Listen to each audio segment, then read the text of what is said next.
Bom dia a todos, sejam todos bem-vindos aqui à nossa palestra hoje do nosso Centro de Estudos em Direito Municipal, aqui da nossa Procuradoria-Geral do Município.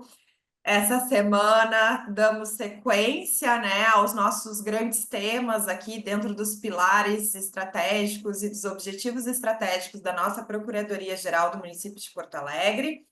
E também, né, celebrando essa semana o aniversário da nossa cidade, então muito contentes aqui também de estarmos com todos aqui e receber hoje, né, o nosso palestrante, o Dr. Rodrigo Gomes, que tem sua atuação e que desenvolve muitas pesquisas, trabalhos, seminários, eventos, né, e tem uma atuação profissional riquíssima nessa área de IA generativa e também de proteção de dados pessoais, e que a gente ficou muito honrados com a sua, com o aceite do nosso convite para estar hoje conosco aqui. Então, né, cumprimentando e dando bom dia a todos os nossos participantes e principalmente, né, ao nosso convidado de hoje, falei já que o Dr. Rodrigo ele tem uma trajetória muito valorosa nessas temáticas. Ele é doutor, né, em Direito pela UERJ e também, né, tem certificações internacionais. E hoje, então, ele vai apresentar para a gente um pouquinho e nos dá, né, o mais importante também aqui é nos dar um pouco de dicas, né, de boas práticas para que a gente possa pegar esse conteúdo, essa riqueza de orientações jurídicas e estudos teóricos, mas também a gente concretizar na nossa prática e poder evoluir nos nossos trabalhos diários, né? Que muitas vezes podemos necessitar, então, de ferramentas de IA generativa. Então, Rodrigo, muito obrigada. Passo a palavra, fique aí à vontade para fazer a sua palestra. Muito obrigada. Maravilha. Daniela, vocês me escutam bem? Maravilha. Bem, como a Daniela falou, aqui está a minha qualificação para vocês, não vou ficar lendo, falando nada, só queria divulgar que eu estou nas redes sociais, estou no LinkedIn, Instagram, o meu e-mail está aí para vocês, então se surgirem dúvidas, questões que vocês queiram compartilhar depois, entrem em contato, vai ser sempre um prazer muito grande me comunicar com vocês. Eu vou compartilhar também, Daniela, ao final eu mando o PDF da minha apresentação para que você possa encaminhar para todas as pessoas, se for possível, né? E eu estou abrindo aqui o chat, estou vendo que está cheio de mensagens. Gente, antes de começar especificamente a minha fala, eu queria fazer dois pedidos para vocês só, para que a gente tenha essa manhã da melhor forma possível, que seja mais agradável para vocês. O primeiro pedido é que quem puder, eu sempre falo isso, né? Quem puder abrir a câmera vai ser ótimo, tá? Então, se eu imagino que muita gente está no ambiente de trabalho, às vezes está em trânsito, a gente sabe que não é possível, mas quem puder abrir a câmera, vocês podem ter certeza que vai ser um estímulo muito grande para o palestrante de vocês, porque a professora Daniela sabe também, dá muita aula, participa de muitos eventos, né, e palestras, sabe que o maior pesadelo de quem está fazendo uma palestra, uma aula online, é ficar com a tela preta do Zoom, todo mundo com a câmera desligada. A gente acha que vai estar todo mundo no Netflix ou com uma outra aba aberta e não está prestando atenção. Então, se você puder ver a carinha de vocês, vai ser maravilhoso, vai ser um grande diferencial. Uma outra coisa que eu queria pedir, e isso é decorrente, eu acho que é uma decorrência desse tema, que é um tema que chama muita atenção. Eu estou vendo aqui, nós temos mais de 90 pessoas presentes, fico muito feliz e honrado, mas sei que isso não é em razão da minha presença, assim, do tema, que é muito importante. Eu quero pedir que vocês anotem as perguntas, tudo que vocês tiverem de perguntas, comentários, questionamentos, críticas e tudo mais. para que vocês façam ao final. Eu vou ter o maior prazer e maior interesse, maior honra em responder tudo aquilo que for perguntado. Peço até que vocês façam as perguntas com o microfone aberto. Mas eu queria guardar as perguntas para o final, porque se tiver muito questionamento e a gente com praticamente aqui, eu sei que ainda estão entrando outras pessoas, com 100 pessoas na sala, vai acabar prejudicando a compreensão de vocês.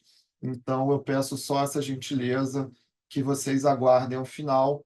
E para o pessoal que entrou aí, pessoal que está entrando agora, que eu estou vendo que tem várias pessoas ingressando, eu fiz um pedido para quem puder abrir a câmera, vai ser ótimo. Eu já estou vendo aqui várias pessoas super gentis que estão atendendo ao meu pedido. Então, feitas essas considerações, o tema que a doutora Daniela me deu a missão de falar aqui é da inteligência artificial generativa e os seus reflexos na proteção de dados e na privacidade. Esse é um tema super quente no momento, porque a gente está vivendo uma era de revolução, de grande adesão, de ampla utilização, de quase ubiquidade da inteligência artificial na nossa vida pessoal e, sobretudo, profissional. E acho que o primeiro ponto que a gente precisa saber é o que é esse troço dessa tal inteligência artificial generativa. O que é isso, né, gente? Então, eu estou me valendo de uma decisão, perdão, de uma portaria recentíssima, foi publicada agora no dia 24, né? Foi o quê? Foi nessa semana ainda, acho que foi na segunda-feira, saiu uma portaria do COAF estabelecendo algumas diretrizes lá que devem ser observadas no âmbito do COAF. Evidentemente, isso só vale para o COAF, mas é importantíssima essa portaria porque ela é super atual, super recente e me parece muito bem escrita. Então, está aí na tela de vocês, mas eu vou comentar um pouquinho, que é aquela tecnologia que gera conteúdo, que pode ser de texto, áudio, imagem, vídeo, partindo de comandos ou perguntas realizadas pelo usuário, podendo ser a funcionalidade principal de um aplicativo ou ser incorporada a outros aplicativos. Então, pessoal, com base nessa definição com a qual eu me fili, eu acho que é uma boa definição, a gente consegue ver a ampla utilização, a ampla possibilidade, o espectro de utilização, especialmente, e eu acho que é o que mais nos interessa hoje na nossa vida profissional. Se você trabalha como servidor, servidora, como procurador, advogado, advogada, enfim, qualquer cargo que você exerça no setor público e também no setor privado, a inteligência artificial generativa hoje é um grande aliado. Tem muita gente aí, os futurólogos, os estudiosos de tecnologia que falam que, da mesma forma que hoje, para você conseguir qualquer tipo de emprego, você precisa dominar o chamado pacote Office, né? Você não consegue mais emprego em lugar nenhum hoje se você não souber mexer no Word, no Excel, no Outlook ou aplicativos similares. Muita gente fala que muito em breve, daqui a pouquíssimo tempo, a próxima exigência vai ser saber mexer com sistemas de inteligência artificial generativa. Se você não souber, tiver uma familiaridade mínima com isso, você vai acabar sendo alijado do mercado de trabalho, e eu acho que essa não é uma previsão infundada, muito pelo contrário, eu concordo integralmente com ela. E quando a gente fala de inteligência artificial, é importante a gente pontuar que não há nenhuma definição uníssona do que é inteligência artificial. Inclusive, no estudo de especialistas que o Senado fez para falar sobre inteligência artificial, inclusive que deu origem ao projeto, ao PL 2338, que foi coordenado pelo ministro Cueva do STJ, tem lá uma das passagens que fala, que é até cômica, que fala o seguinte: os especialistas reunidos aqui não conseguiram chegar a um consenso para uma definição do que é um sistema de inteligência artificial. Ninguém consegue dar uma definição que seja consenso, porque existem várias possíveis. Mas o que é interessante para a nossa fala de hoje? Essa questão que está grifada, que um sistema de inteligência artificial ele vai precisar, via de regra, ser treinado através desses chamados dados de entrada. Todos esses sistemas precisam de treinamento. E aí esse é o link principal que a gente tem do sistema de inteligência artificial generativa, que a gente viu a definição, que é possível, através de um comando, gerar aqueles resultados de áudio, vídeo, texto, a depender da funcionalidade do sistema. Mas para que esses sistemas sejam criados, atualizados e treinados, eles fazem o chamado, todos eles, ChatGPT, Gemini do Google, o Copilot da Microsoft, que utiliza o ChatGPT como base, o Claude da Anthropic e todos os principais que estão aí no mercado, teria vários aqui para falar para vocês, todos eles foram treinados através da técnica do data scraping. O que trouxe é esse? O data scraping nada mais é do que uma varredura de tudo aquilo que está na internet. As redes sociais, os sites públicos, tudo aquilo que está disponível na internet foi varrido, foi minado, foi sugado por essas grandes empresas de tecnologia para treinar os seus algoritmos, inclusive muita violação aí, muita alegação de violação de direitos autorais. E isso é um problema porque esses dados que foram varridos da internet, em grande parte, são dados pessoais. As nossas informações pessoais que estão disponíveis na internet foram utilizadas por essas empresas de tecnologia. Então, a gente tem uma série de publicações especializadas, e hoje isso já está, inclusive, na mídia em geral, né, nos grandes jornais, e não só nas publicações especializadas, os desafios e os problemas que isso traz para a proteção de dados e privacidade. E aqui eu compartilho com vocês uma publicação do IAPP, para quem não sabe, é a maior associação internacional que existe hoje no mundo de profissionais de privacidade, e eles justamente abordam esses desafios. Eu tenho compartilhado sempre esse post no extinto Twitter, que agora é o X, né? Do meu querido amigo Luca Belli, que é o diretor do CTS da FGV aqui no Rio.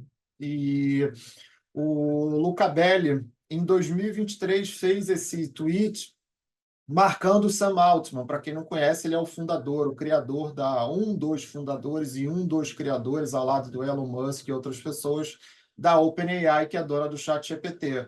E o Sam Altman, nessa época, estava fazendo um roadshow mundial. Ele veio ao Rio, esteve aqui no Rio, passou alguns dias no Rio para fazer, né, a divulgação e o seu advocacy lá, todas as questões que ele queria regulatórias, que não foram muito bem sucedidas, mas, enfim, o Luca marcou o Sam Altman e falou para ele: olha, eu estou tentando há muito tempo ter acesso aos meus dados pessoais, saber se vocês usaram algum dado pessoal meu para treinar os algoritmos, já que se eu digitar lá quem é Luca Belli, ele me dá uma resposta falando algumas coisas sobre mim.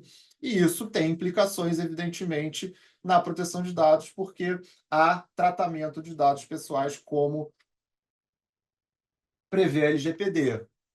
E, enfim, não é só esse o problema que a gente tem, né? Tem vários problemas relacionados aí a questões de privacidade também, porque hoje nós temos disponíveis no mercado diversas empresas oferecendo namorados e namoradas, né? É mais um público masculino, mas não está restrito ao público masculino, os chatbots românticos, que evidentemente vão ter acesso a muitas informações de caráter extremamente pessoal e sensíveis.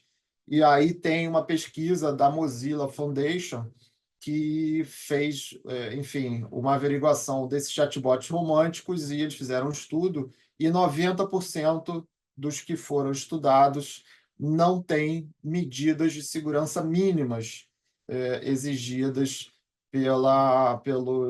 enfim, pelos benchmarks de segurança da informação. E hoje em dia também está bastante comum as pessoas utilizarem o ChatGPT e similares como psicólogo. Existem até o que eles chamam de custom GPTs, né? Se você procurar lá no ChatGPT, já tem alguns específicos para isso. Eles têm um marketplace que você consegue pesquisar, que as pessoas estão usando como psicólogo para tratar problemas de toda sorte, para conversar os assuntos mais íntimos. E isso é importante, a nossa reflexão, uma vez que, quando você submete dados pessoais nesses sistemas de inteligência artificial generativa, há toda uma necessidade de conformidade com a legislação, não só quando para a plataforma quando você faz isso a título de conversa de cunho pessoal, mas para o próprio usuário e para a instituição que aquele usuário está inscrito, quando aquela pessoa usuária daquela instituição compartilha dados pessoais de terceiros. E falando alguns números aqui para a gente entender como esses sistemas hoje estão absolutamente onipresentes na nossa vida. Para quem não acompanhou na época, mas o ChatGPT ele é hoje o maior sistema de inteligência artificial generativa, o mais popular. Ele foi lançado há pouco tempo, foi lançado em 2022 e em 5 dias ele já alcançou 1 milhão de usuários. Aí eu queria fazer uma enquete com vocês aqui pelo chat. Acho que vai ser interessante para saber o que vocês têm de reflexão sobre isso, de percepção. Mas, na verdade, eu queria que vocês agissem de boa fé e não pesquisassem no Google, porque senão vocês vão conseguir ter essa informação. Quantos usuários ativos vocês acham que o ChatGPT tem hoje, pessoal? Sejam francos e honestas e não pesquisem. Botem aí no chat para eu ter uma ideia. 5 bilhões, 5 milhões, foi de 5 milhões para 3 bilhões. 1 bilhão. 5 bilhões, 1 bilhão. O pessoal está na casa do bilhão, por volta de 100 milhões. Você vê que tá bastante. 500 milhões, 4 milhões, não faço ideia, estaria 100 milhões. Está ótimo, já deu para a gente ter um patamar 6 bi. A gente vê que os patamares estão completamente desproporcionais. Mas o ChatGPT tem hoje, né, a última estatística que eu consegui ter acesso foi de fevereiro desse ano. Segundo as estatísticas, o ChatGPT tem 400 milhões de usuários ativos. Para vocês terem uma ideia, hoje o ChatGPT é o 8º site mais visitado na internet no mundo inteiro. 8º, uma empresa que surgiu em 2022. Então, é inegável a popularidade e a ubiquidade dessas tecnologias. E aqui a gente está falando de uma empresa só. O ChatGPT hoje tem vários concorrentes. Então, são números que, pelo menos para mim, são bastante reveladores, e hoje já tem pessoas que estão viciadas em ChatGPT e outros sistemas de inteligência artificial generativa. Não sei se vocês conhecem, mas tem uma empresa chamada Character AI, que inclusive gerou uma tragédia, né? Não que eu estou acusando essa empresa de ser responsável pela tragédia, mas houve um adolescente que se suicidou depois de ficar viciado conversando com o personagem, se não me engano, era de Harry Potter ou alguma coisa assim, do Character AI, que justamente ele simula pessoas famosas e personagens de videogames e super-heróis e outras coisas similares para você poder conversar. Então, isso hoje está uma questão de quase que de saúde pública, que não está restrita ali à proteção de dados. Aí, ó, a Júlia está falando, era Daenerys do Game of Thrones. Exatamente, Júlia, você está com a informação melhor do que eu, porque eu não lembrava dos detalhes, só lembrava da questão mais trágica, que foi, infelizmente, uma criança, um adolescente, né, se suicidando em razão daquilo. Mas, gente, como é que funciona também na prática esses modelos? Qual é a tecnologia atual? Acho isso importante falar para vocês. É o que eles chamam de tokens.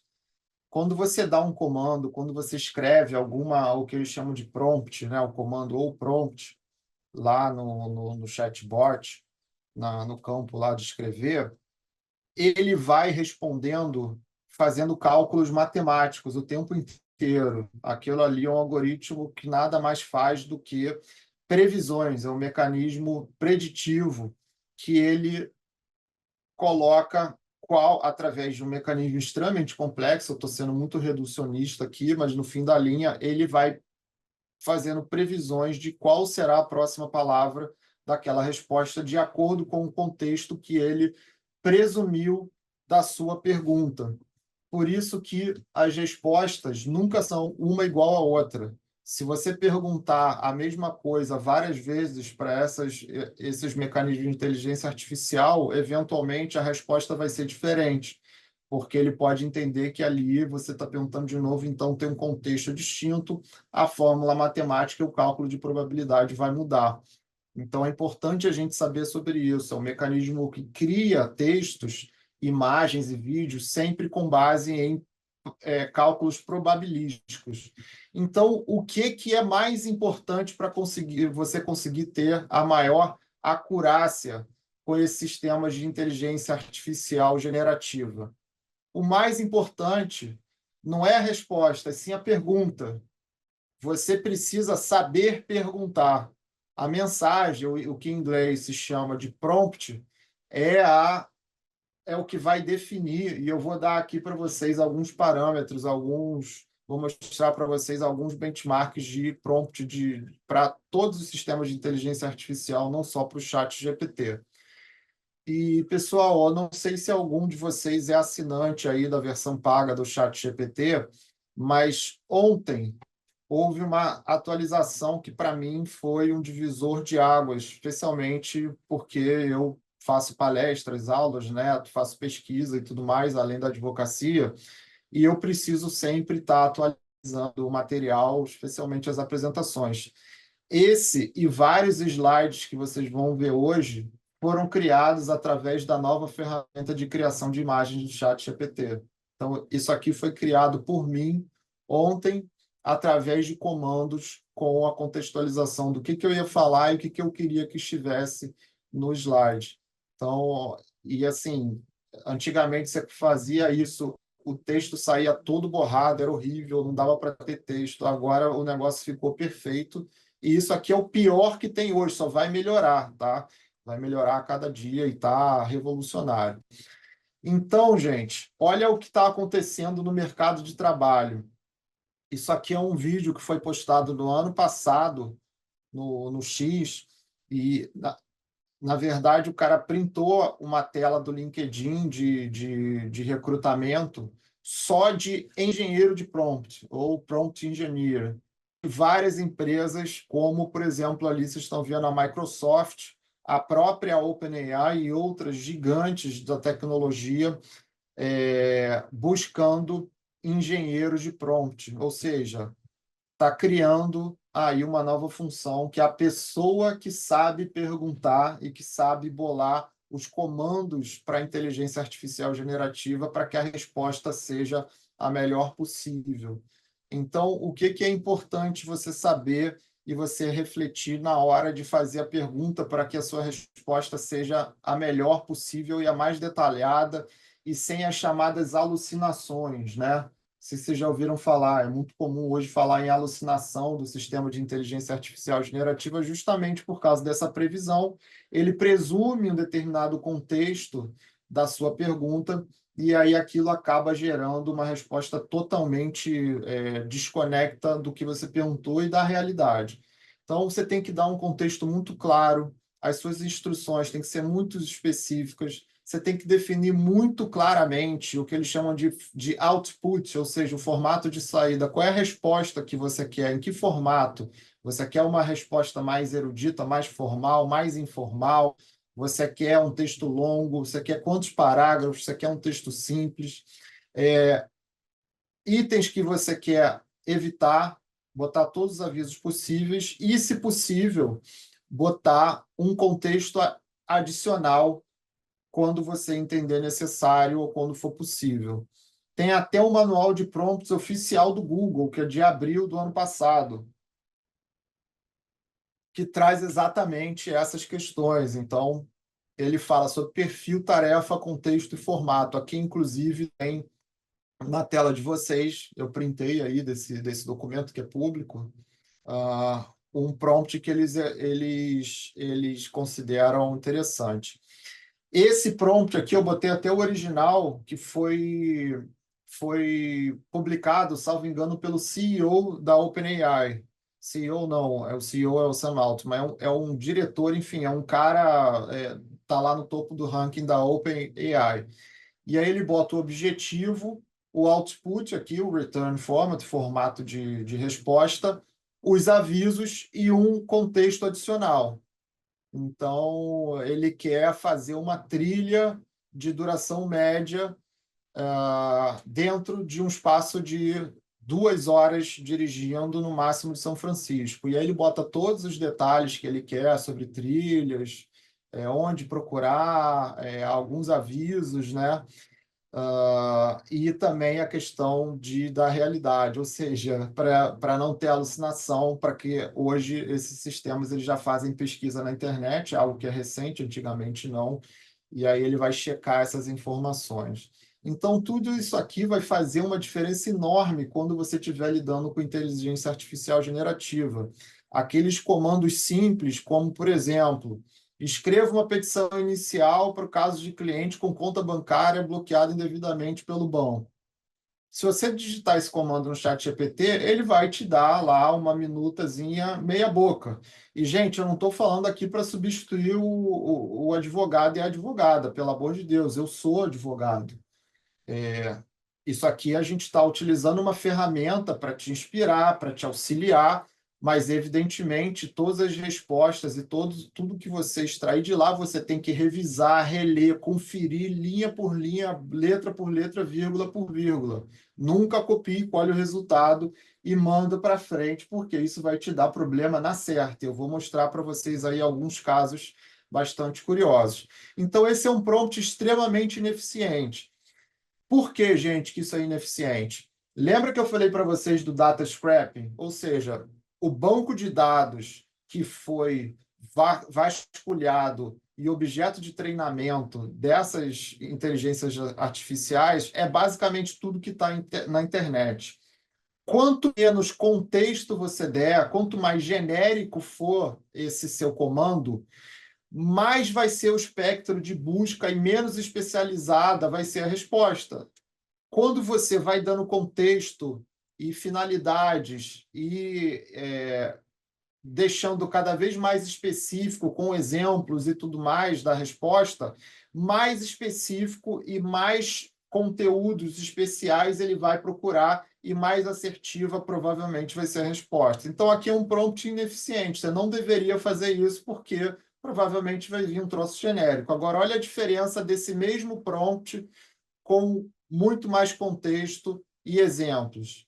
Então, você é um advogado, você deu lá o contexto, ou seja, ele vai procurar conteúdo jurídico, direito consumidor, atuando em nome do cliente que teve sua conta bancária bloqueada pelo banco. Elabore uma minuta de petição inicial. Você mencionou o CDC que não tinha mencionado, você pediu fundamento jurídico aplicável, tutela de urgência, dano moral, e você ainda deu um contexto adicional de formatar a peça com uma estrutura clara, qualificando as partes, posição dos fatos, fundamentos jurídicos, pedidos e valor da causa. Ou seja, gente, não adianta ter pressa para você obter um resultado eficiente desses sistemas. Perca muito tempo com o comando. Aliás, algo que hoje tem funcionado e eu tenho feito, porque eu sou um assinante pago, eu uso isso no meu dia a dia e me auxilia muito. Aliás, aqui nessa apresentação de hoje foi extremamente útil para me auxiliar também.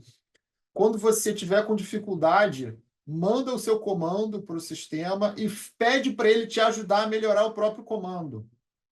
Ele vai ele vai destilar ali o seu comando e vai te dar várias opções. E aí você copia, cola, pega aquilo que foi útil, o que não foi útil, melhora um pouco e dá o comando de novo. Você vai ver que o troço tem uma melhora gigantesca. O poder judiciário hoje no setor público usa a inteligência artificial praticamente em todos os tribunais. Todo o STJ, o STF e todos os tribunais brasileiros hoje já utilizam alguma forma, algum sistema de auxílio dos tribunais para a inteligência artificial. Inclusive, essa semana o CNJ lançou mais um sistema novo para auxiliar os juízes nos gabinetes, auxiliando com busca de jurisprudência, escrever sentença e decisões, tudo com auxílio da inteligência artificial. Esse estudo aí, coordenado pela Caroline Taurk, que é uma grande amiga, juíza aqui no Rio, e o Salomão, lá do STJ, é recente agora, de 2005, e mostra um relatório da inteligência artificial no Poder Judiciário. Agora, nem tudo são flores. E olha o que aconteceu no final de 2003 aqui no Rio.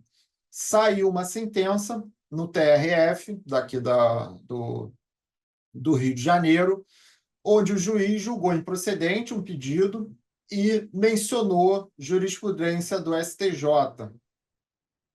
O advogado vencido estranhou, foi pesquisar e descobriu que as decisões não existiam. Ela foi inventada, foi uma alucinação do chat GPT. Naquela época, aqui em 2023, né, parece que 2023 não sei, não tem muito tempo, mas para a inteligência artificial generativa foi no século passado. Nessa época, o chat GPT ainda não pesquisava na internet.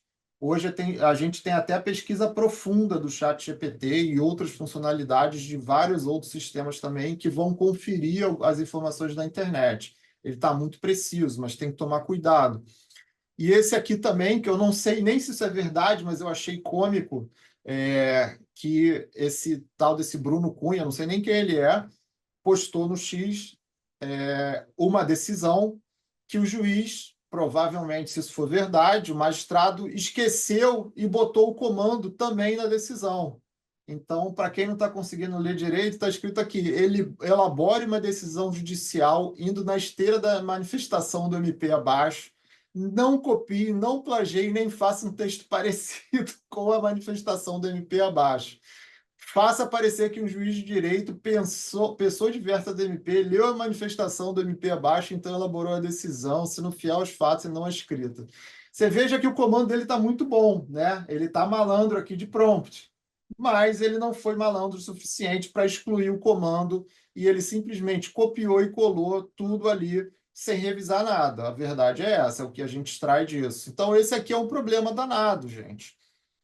Você não pode usar o chat GPT e similares para substituir o seu pensamento, para substituir o seu trabalho. O que você tem que utilizar ele é como ferramenta. É igual quando lançaram, eu sei que todo mundo aqui que eu estou vendo na tela, é todo mundo novinho, só tem gente novinha aqui. Mas quando eu era criança, antes de eu ser estagiário, o meu pai era advogado. Eu lembro do meu pai usando máquina de escrever. E aí depois começaram a vir os editores de texto, como o Word, etc. Muita gente criticou, falando: agora vai substituir o trabalho do advogado, que vai automatizar tudo. E, na verdade, não. É uma ferramenta. As petições melhoraram muito, facilitou muito o trabalho. E eu acho que aqui é a mesma coisa. Não tem que ir para substituir, e sim para nos auxiliar. Agora, você tem que ter cuidado e cautela, né, para não deixar o negócio ser automatizado. Isso gerou a corregedoria do TRF1 reforçar aqui, basicamente, o que a gente chama de deu um esporro no juiz, né? Cautela, supervisão, divulgação responsável dos dados do processo, né? Inclusive recomendando que não seja utilizado para pesquisas de precedentes jurisprudenciais em ferramentas de IA generativas abertas e não homologadas pelos órgãos de controle judiciário. Isso aqui, pessoal, já está até desatualizado, porque, como eu disse, nessa época, 2023, não tinha, 2022, 2023, esses sistemas não tinham a possibilidade, a funcionalidade de pesquisar na internet. Hoje eles já pesquisam. É óbvio que isso não vai tirar o seu dever de cuidado, de cautela, de conferir tudo que foi lá no resultado. Mas hoje eles estão dando a fonte, eles mencionam a fonte, então já está funcionando sim para pesquisa jurisprudencial em alguns casos. Eu tenho utilizado com bastante sucesso. Então é importante a gente saber disso. E olha que interessante aquela portaria do COAF que eu mencionei no início, que saiu agora essa semana. No caso do COAF, eles vedaram expressamente o tratamento de dados e informações sujeitas a regimes jurídicos próprios de sigilo, inclusive na plataforma Copilot, que é a do Windows 365 e Bing. Por quê? Porque o COAF utiliza as soluções da Microsoft.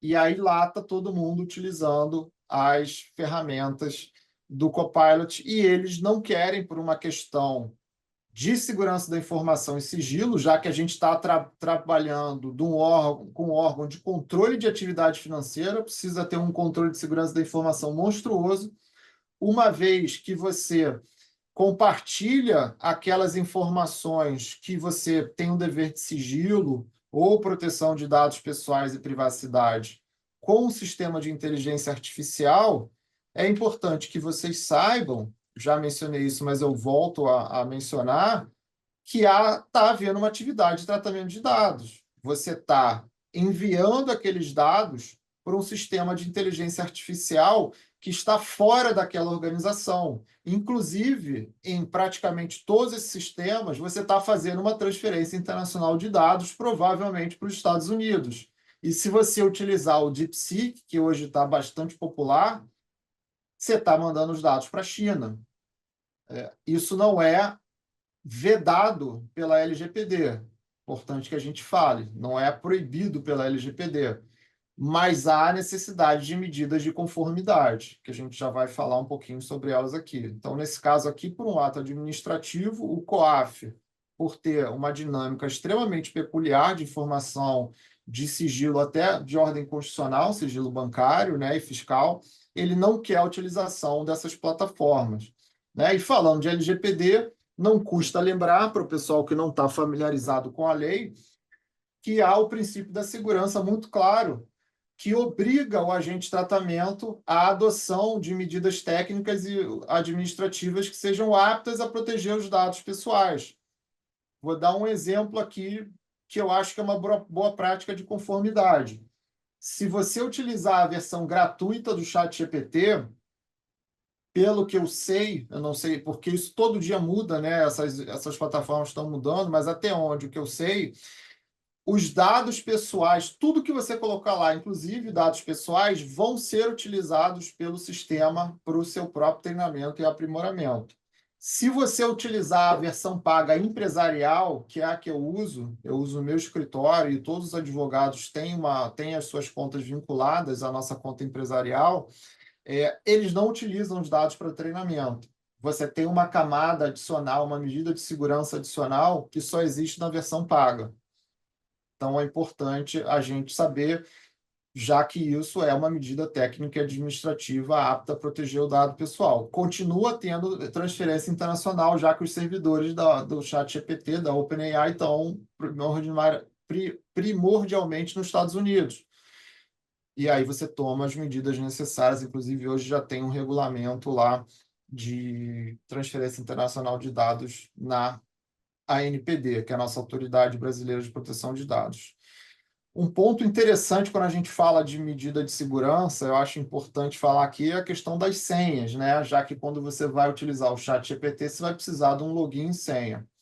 Primeiro ponto, utilize duplo fator de autenticação. O ChatGPT já dá essa opção hoje. Além da sua senha, você utiliza um token externo. E além disso, pessoal, pelo amor de Deus, não utilizem sistemas que permitam que você coloque uma senha como 1, 2, 3, 4, 5, 6. E aqui o NordPass fez um apanhado de quanto tempo um hacker demora para descobrir uma senha como essa. Em menos de 1 segundo, um hacker bem habilidoso consegue descobrir senha como essa. Senha Brasil, senha, né? Aqui tem um ranking dessas senhas que já vazaram e a quantidade de senhas que eles já acharam aí nessas listas de vazamento na internet. Então, isso é algo que demanda a nossa atenção e conformidade quando vocês estiverem utilizando essas ferramentas. Tem também o princípio da prevenção, né, LGPD, que obriga o agente de tratamento a tomar a medida para prevenir a ocorrência de danos em virtude do tratamento de dados pessoais.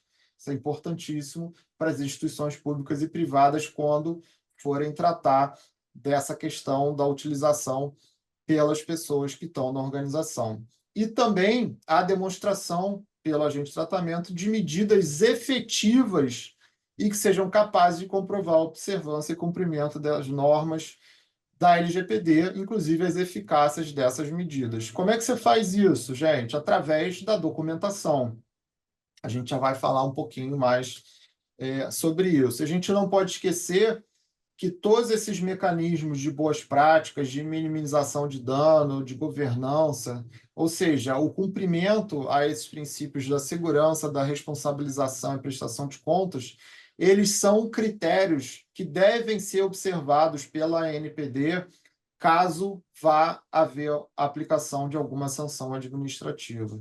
Então, isso não só é uma obrigação legal, como se você fizer bem feito, isso provavelmente vai diminuir ou atenuar de alguma forma ali ah, uma eventual sanção administrativa a ser aplicada pela ANPD. Eu sei que nós não estamos restritos aqui ao público do setor público, mas eu acho que a maioria das pessoas aqui são, até vi no chat aí muita gente se identificando como do setor público. Então, se vocês observarem hoje os processos sancionadores que estão em curso na ANPD, a maioria desses processos são contra órgãos públicos. A maioria dos processos e das sanções aplicadas hoje são contra órgãos públicos. Então, isso só evidencia, na minha opinião, a necessidade que vocês, dentro das suas respectivas organizações, busquem essa conformidade. Trago para vocês também um brevíssimo resumo de alguns itens mais importantes dessa ação direta de inconstitucionalidade, que é um leading case de proteção de dados no âmbito do Supremo Tribunal Federal. Especialmente no voto do ministro Gilmar Mendes, ficou assentado que, caso um órgão público viole as regras da LGPD, e a gente não pode esquecer que proteção de dados pessoais é um direito fundamental da nossa Constituição, através de uma recentíssima emenda constitucional, há possibilidade de responsabilidade civil do Estado, direito de regresso do Estado contra a pessoa, o servidor ou servidora que eventualmente agindo, né, com todos os requisitos necessários de responsabilização, mas há essa hipótese de direito de regresso, há a hipótese de improbidade administrativa para a pessoa que está na qualidade de gestora, que falhou no cumprimento da lei, também aqui fazendo a ressalva que existem diversos requisitos para que isso aconteça, não é simples, e sanções disciplinares aplicáveis. Para o pessoal do setor privado, hoje, na Justiça do Trabalho, tem milhares de ações de pessoas que são demitidas por justa causa por violarem política de segurança da informação e regras de proteção de dados e privacidade das organizações privadas. E aí, enfim, tem casos, por exemplo, da pessoa demitida e o sistema detectou essa pessoa no dia que estava arrumando as coisas para ir embora, espetou um pendrive no computador e baixou todo o banco de dados da empresa para um pendrive. E ela foi demitida por justa causa. E a justa causa foi mantida pela Justiça do Trabalho por essa falha na segurança e esse dever dessa pessoa que ela tinha não só com a lei, mas com as regras internas daquela organização. Então, gente, eu já falei de alguma forma, né, de algumas medidas de conformidade, mas aqui nessa parte final, já prometo que eu já estou encaminhando para o final, porque vocês já estão certamente cansados de me ouvir. O que fazer, né? E aqui só uma ressalva, a doutora Daniela já me brifou, e eu sei que aí, por exemplo, na PGM, vocês já tomaram diversas medidas nesse sentido, tá?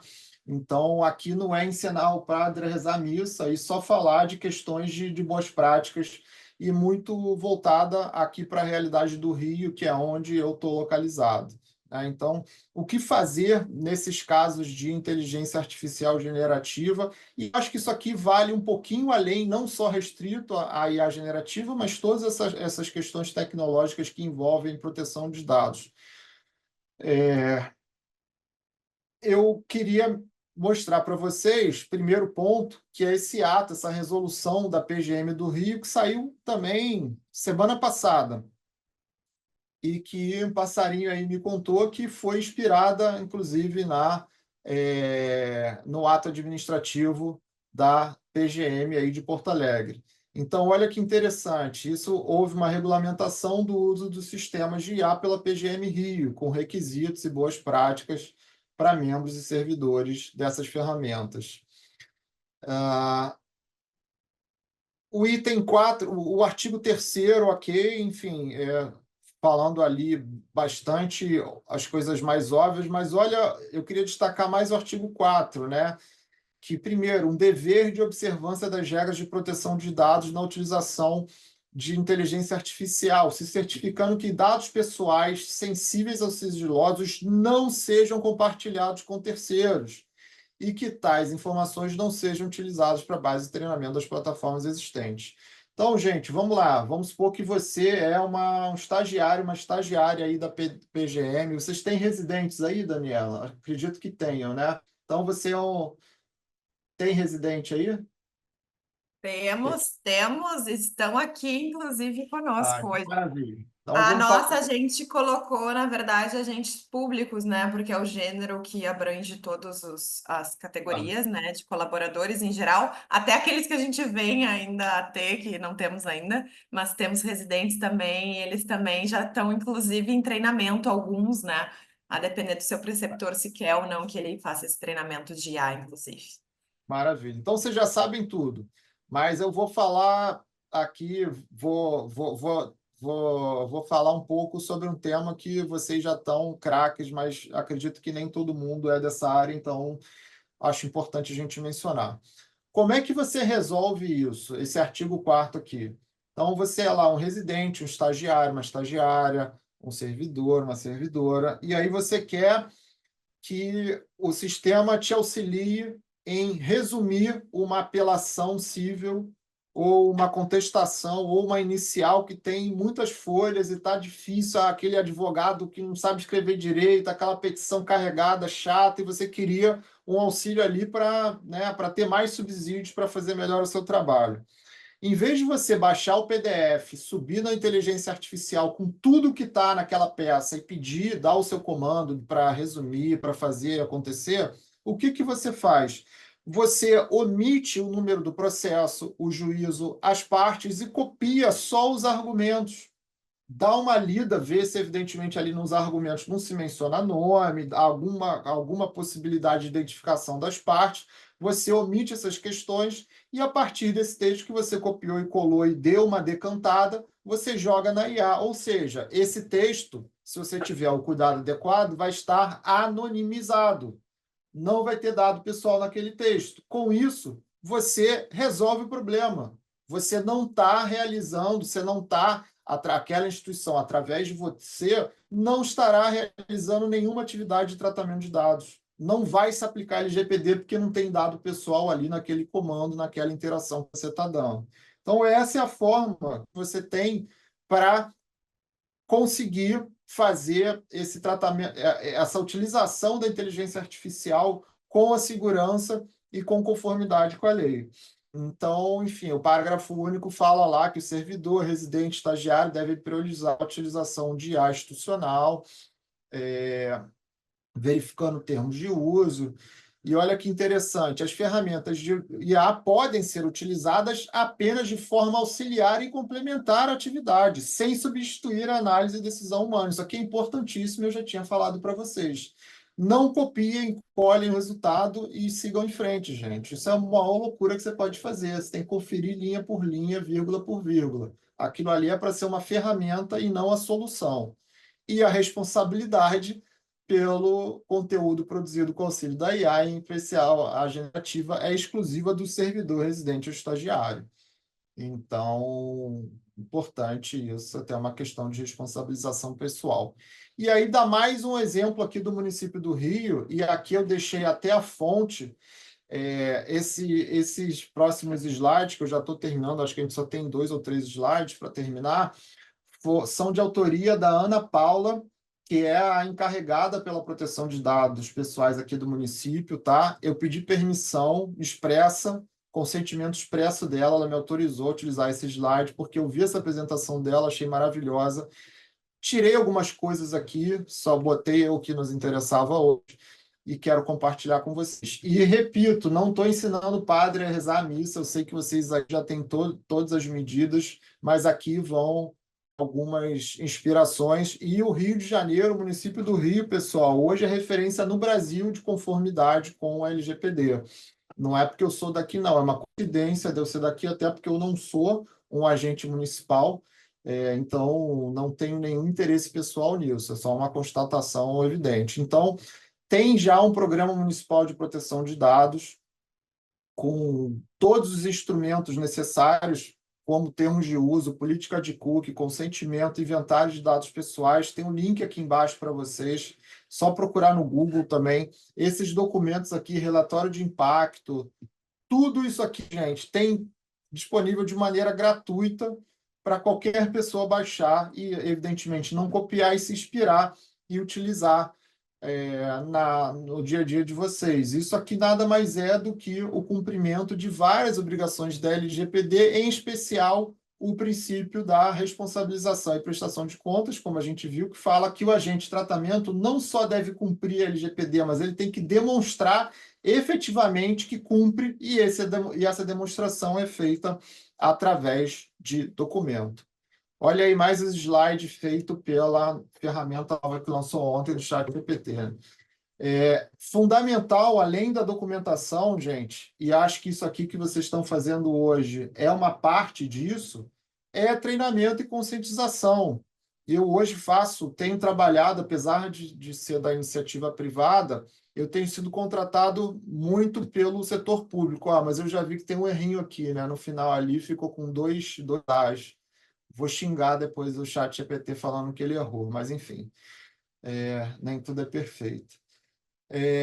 Eu tenho sido contratado por vários agentes do setor público para fazer treinamento e capacitação em company. Fiz agora, há pouquíssimo tempo, para o município de Niterói, que é um município vizinho aqui do Rio, já fiz para o Tribunal de Contas aqui do município, já fiz para a Secretaria de Fazenda do Estado e vários outros órgãos.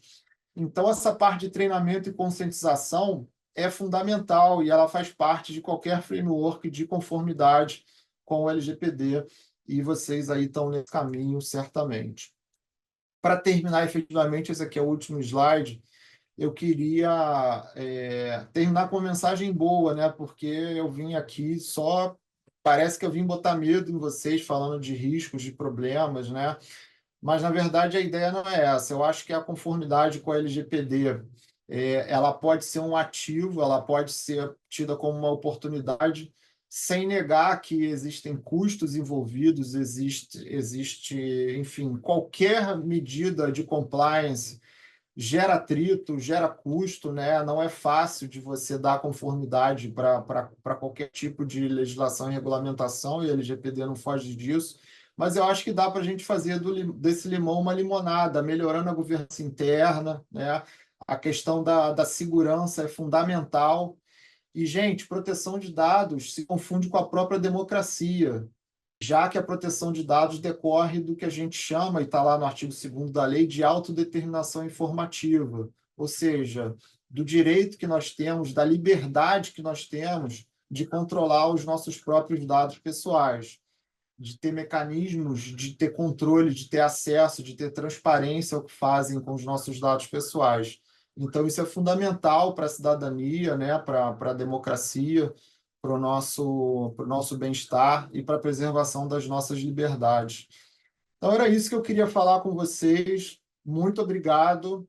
É uma honra estar aqui falando para pessoas tão qualificadas. Estou vendo aqui tem quase 130 pessoas. Hoje, né, com essa multiplicação de eventos online e gratuitos, é raríssimo a gente conseguir quórum elevado nos eventos. Então, assim, tô muito surpreso positivamente. Estou muito feliz de estar aqui e estou 100% à disposição. Para não conseguir acompanhar o chat durante a minha fala, tá? Não sei se houve alguma pergunta, alguma questão, mas esse é o momento de vocês perguntarem. Muito obrigado. Nós que agradecemos, professor Rodrigo, foi muito relevante. Temos vários comentários, muitos colocando que foi excelente a sua fala, e agora acho que vai poder conseguir resgatar aqui. E aproveitar esse momento, então, para a gente fazer, né, um resgate final. Aí, Rodrigo, eu não sei se tu quer que eu te passe aqui, se tu consegue olhar ali o bate-papo, o que que tu prefere? Até temos colegas lá do Maranhão, aí de Mê, muito bom te encontrar por aqui, obrigada pela presença. Olha, Helena, muita gente boa mesmo, público qualificadíssimo, gente. Uma felicidade. se você quiser fazer um apanhado, já que você está de moderadora, e me passar Claro, alguns vou olhar comentários aqui, mais mas olha, interessantes, são muitos comentários, o pessoal gostou muito, né? Então, olha, vai ser até difícil de resgatar aqui, mas vamos lá. Talvez aí, pessoal, se eu me perder alguma aqui, eu peço desculpas, depois vocês podem aí repisar novamente. Então, a Nayamara falou, hoje a versão paga está incrível, já funciona perfeitamente as buscas jurisprudenciais e com as fontes, só conferir as fontes. A Isabela falou assim, mesmo com contexto, um problema que identifico é que os textos que saem em regra são muito superficiais, muitas vezes baseados no senso comum, muito redundantes, sem mencionar as vezes que a IA inventa informações ou leis. Vou tentar contextualizar ainda mais. Eu vou ler todas, aí depois tu pode, Rodrigo, ver como tu quer falar sobre elas em geral. Aí a tá? Dariela falou assim: Jus Brasil também lançou IA própria, que verifica até os artigos citados no documento. Nayamara, o chat para resumir fatos é perfeito também. O Leandro, né? Lamentável ter que explicar o óbvio, como o artigo 5º. Aí o Matheus riu, acho que ele, quando tu falou ali que o ChatGPT errou ali o português, ele disse que é para pedir o reembolso. Isso aí, exercer os direitos do consumidor, muito bem.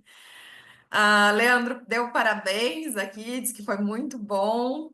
Todos agora é só elogios aqui no final, Rodrigo. Aqui o Matheus, uma dúvida. Por exemplo, seria uma boa prática na pesquisa prompt trocar os dados, nome por contratante ou contratada, a fim de preservar o sigilo, né, dos dados ou expor a situação em si já violaria a LGPD. Júnior, haveria oportunidade de compartilhar os links com as normativas do Rio de Janeiro? E aí, gente, aproveitando aqui, porque a correria foi tão grande, eu também não tive tempo de compartilhar com o Rodrigo. Mas aqui também é um momento oportuno, né, de a gente reforçar e dizer que desde fevereiro a nossa instituição já pensou nisso, né? Ixi, eu acho que eu caí um pouquinho, mas agora eu retornei. Não, estamos Bom. de bem. Então, só para aproveitar, né, o Rodrigo deu baita exemplo da PGM do Rio de Janeiro, mas aproveitando mais uma vez para compartilhar e reforçar a orientação que a gente já tem uma instrução normativa da nossa Procuradoria-Geral do município de Porto Alegre desde fevereiro, que regulamenta o uso da inteligência artificial na PGM, na Procuradoria-Geral do município de Porto Alegre. E na nossa instituição, então, a gente já teve essa preocupação, é uma preocupação do nosso procurador-geral, que foi, eu acho que ele foi o pioneiro, inclusive, aqui no Brasil inteiro, em todas as procuradorias. Foi a primeira procuradoria a ter uma regulamentação assim, e talvez até de outros órgãos jurídicos, tirando o Ministério Público do Maranhão, viu, Edmê? Aí o Maranhão tá criando aí as boas práticas. Eu acho que o Maranhão já tinha, e tinha também um da Receita Federal desde 2022 também, se eu não me engano. Mas a gente tem aí avançado, então, só para compartilhar para quem não conhecia também a nossa instrução normativa aqui de Porto Alegre. Mas é isso, Rodrigo, fica à vontade então para responder aí os questionamentos e as considerações. Maravilha. Vamos lá. Com relação a. Eu não me lembro mais dos nomes que você falou, mas enfim, teve uma pessoa que perguntou, falando que as respostas ainda são muito genéricas e tudo mais. Tem uma coisa que pouca gente faz, e aí é específico para o ChatGPT, eu não conheço se nas outras tem essa possibilidade. Se você for lá nas configurações da sua conta, você pode fornecer instruções adicionais. falando de qual é a sua profissão, quem você é. Aí é uma opção sua de fornecer mais dados pessoais ainda para a plataforma, mas eu fiz isso e melhorou bastante. Então, eu botei lá tudo que eu faço, todas as funções que eu tenho na advocacia, na consultoria, como que eu quero que as respostas sejam estruturadas, e aí ele usa aquilo como uma espécie de um treinamento adicional e um guideline adicional para que ele possa formular as suas respostas. E isso melhorou muito. Eu também tinha um pouco dessa percepção, vinha tudo muito pequenininho, muito curto e com pouca elaboração. Um outro macete que eu vejo, mas eu acho que é uma questão de tempo para isso mudar pela limitação de tokens de processamento. Quando você usa texto muito grande, ele tem dificuldade, porque fica muita informação para ele processar, e aí dificulta um pouco ali o processamento da resposta. Então, tenta dividir em tópicos. Então, você está lá fazendo uma peça processual, uma contestação, tem mais de um capítulo, tem mais de um tema, vai por tema da contestação. Isso às vezes resolve, mas sem perder o contexto global. Então, você vai falar da preliminar de legitimidade passiva, coloca aquilo só e trata daquilo. Depois você vai para o mérito, depois você vai para outras questões.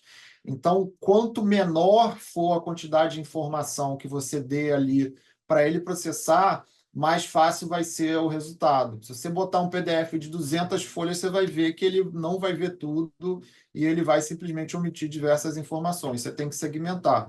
Mas eu arrisco a dizer que, sei lá, daqui a 1, 2 anos, isso já não vai ser um problema.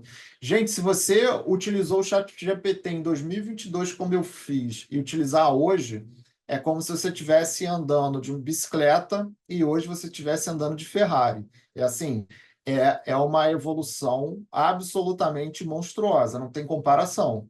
Especialmente para quem tem a versão paga, lançou recentemente, acho que isso não tem nem um mês, a versão 4.5.